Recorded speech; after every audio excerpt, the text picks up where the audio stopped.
PM Modi की लक्षद्वीप यात्रा के बाद से ही ये जगह इन दिनों सुर्खियों में है। पीएम मोदी ने यात्रा के दौरान कहा कि लक्षद्वीप की प्राकृतिक सुंदरता के अलावा यहाँ की शांति मंत्रमुग्ध कर देने वाली है। इसके बाद मालदीव के मंत्रियों ने सोशल मीडिया पर पीएम मोदी और भारत के लोगों पर आपत्तिजनक टिप्पणियां शुरू कर दी।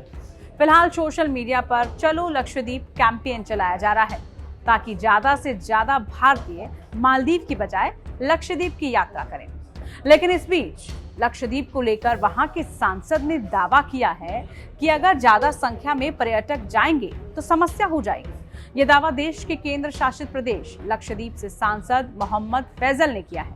उन्होंने कहा कि लक्षद्वीप के पास इतनी क्षमता नहीं है कि वो भारी संख्या में पर्यटकों की संख्या संभाल पाए।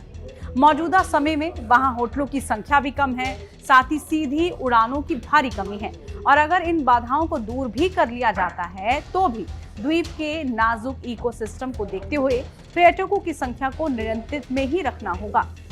मीडिया रिपोर्ट्स के मुताबिक सांसद फैजल ने यह भी बताया कि कोरल से बना लक्षद्वीप बहुत संवेदनशील और पारिस्थितिक रूप से बेहद नाजुक है।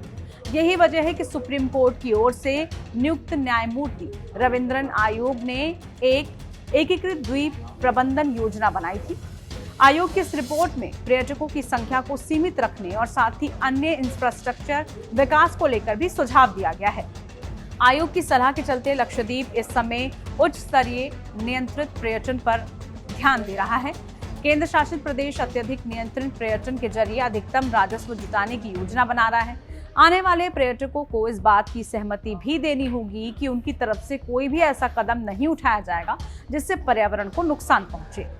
बता दें कि लक्षद्वीप कुल 36 द्वीपों का समूह है जिनमें केवल 10 पर ही लोग रहते हैं। मौजूदा समय में वहां की सिर्फ 8 से 10% आबादी पर्यटन पर निर्भर है। 32 किलोमीटर स्क्वायर के एरिया में फैले लक्षद्वीप के कुछ ही द्वीप लोगों के लिए खुले हैं, यानी उन द्वीपों के अलावा पर्यटकों को कहीं और जाने की इजाजत नहीं है।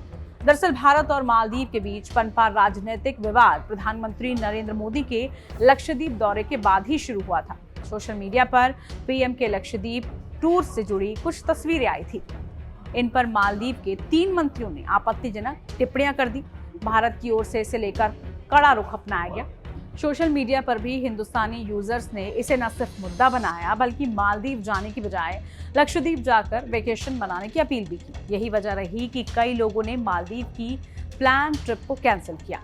मालदीव ने इस आर्थिक चोट के बाद डैमेज कंट्रोल के रूप में उन तीनों मंत्रियों को बर्खास्त भी कर दिया।